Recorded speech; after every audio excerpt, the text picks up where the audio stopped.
In this short and basic video, I will show you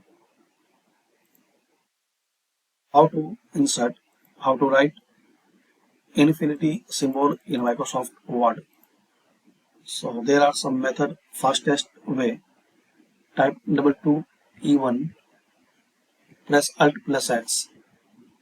So first method, insert equation, and here you will see infinity symbol. Select it. Second method, insert symbol, more symbols. Font, select this normal, and subset, select mathematical operators, and here you will see this symbol, and insert. And also you can use shortcut double two